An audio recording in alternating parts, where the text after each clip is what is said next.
Buenas noches, mi nombre es Carlos Julián Espinel Criado, soy docente tiempo completo ocasional de la Universidad de Pamplona, adscrito al programa de Humanidades en Lengua Castellana. En el día de hoy vengo a socializarles el producto final del diplomado en ambientes digitales en el contexto universitario. Este diseño hace parte de un curso como tal del programa denominado Práctica Pedagógica 1, ubicado en el noveno semestre. Está estructurado en cuatro temáticas generales. La primera es una presentación donde está un mensaje alusivo, motivante para el estudiante con relación a la práctica pedagógica y a la misma esencia de ser docentes como tal. La información general, se presentan todos los contenidos del curso, pensamos por una generalidad de la práctica, cuáles son esas normas legales de la educación preescolar y primaria, cómo se realiza la planeación curricular y didáctica de estos niveles y finaliza con el diseño, desarrollo y ejecución de una propuesta pedagógica.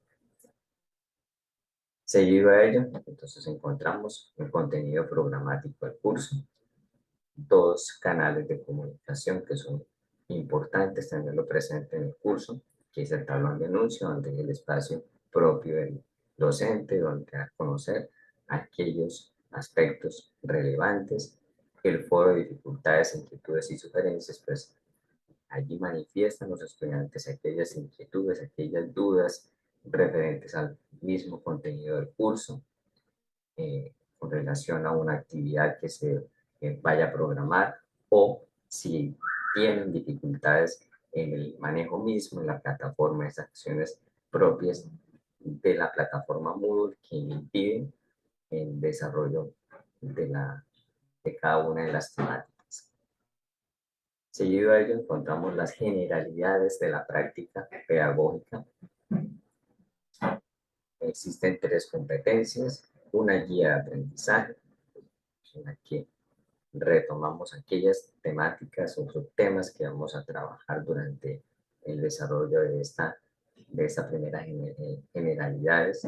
Luego pasamos a qué debemos tener presente, es decir, en el que el estudiante se debe apropiar de todos esos documentos o esa parte teórica para posteriormente pues llegar a la parte práctica, que es el desarrollo de las actividades de aprendizaje o cualquier otro tipo de espacio de interacción en el que debemos tener presentes en la primera parte, que es las generalidades. Encontramos un material de estudio muy puntual sobre las generalidades, sobre qué significa la práctica pedagógica y cuáles son esos instrumentos que en principio decíamos que debe aplicar el estudiante, basados en una observación institucional, una observación de aula y un diagnóstico de área propiamente en lengua castellana para los niveles de preescolar y para primaria. Un material complementario, una interacción en el que debemos tener mayor comunicación con el estudiante. Aquí en el saber, en esa interacción sobre ese saber pedagógico, pues vamos a mirar qué concepciones tienen acerca de qué es ese saber pedagógico para ellos, teniendo en cuenta la experiencia que han tenido en prácticas anteriores. Y finalizamos con unas actividades de aprendizaje, que son cuatro, que es la esencia de la práctica pedagógica, en la que se aparecen dos documentos, lectura de dos documentos que están en el material de estudio y complementario, con base en ellos, el docente en formación interioriza esa información, comprende, la interpreta y da respuesta a unos interrogantes o unos ejercicios que están presentes allí. La observación institucional, entonces, basadas en los proyectos educativos institucionales, en los PES, el docente de formación, con preguntas muy puntuales, las tiene que resolver de acuerdo a unos informantes, en este caso las partes directivas y demás. Un diario de campo en el que se consigna todo aquello que se acontece en el aula como tal. y finaliza con un diagnóstico de área para determinar qué problemáticas se pueden encontrar en la educación primaria, en el área de lengua castellana. Viene un segundo tema que son las normas legales de la educación preescolar y primaria. Entonces vienen las dos competencias, lo mismo, viene una guía de aprendizaje, un material de estudio basado en aquella legislación y en aquellas normas que rigen el currículo de las dos niveles importantes como preescolar y primaria, todos emanados por el Ministerio de Educación Nacional en sus diferentes niveles. Aquí vienen unas normas generales, legales de la educación primaria y preescolar, que son complementarias a las que están aquí presentes, unos fundamentos de los derechos básicos de aprendizaje y las mallas de aprendizaje, unos documentos institucionales que son los que les van a apoyar posteriormente para el desarrollo de las actividades de aprendizaje. Los documentos ministeriales, el proceso de interacción, que después de haber visualizado estos videos, el estudiante tiene que reflexionar sobre esas normas legales y cómo contextualiza en su institución donde está haciendo el proceso, la práctica. En las bases curriculares para la educación inicial y preescolar, pues basadas en ese documento, el docente de formación desarrolla unos interrogantes que de reflexión acerca de cómo es que se constituye curricularmente y didácticamente la educación inicial y preescolar.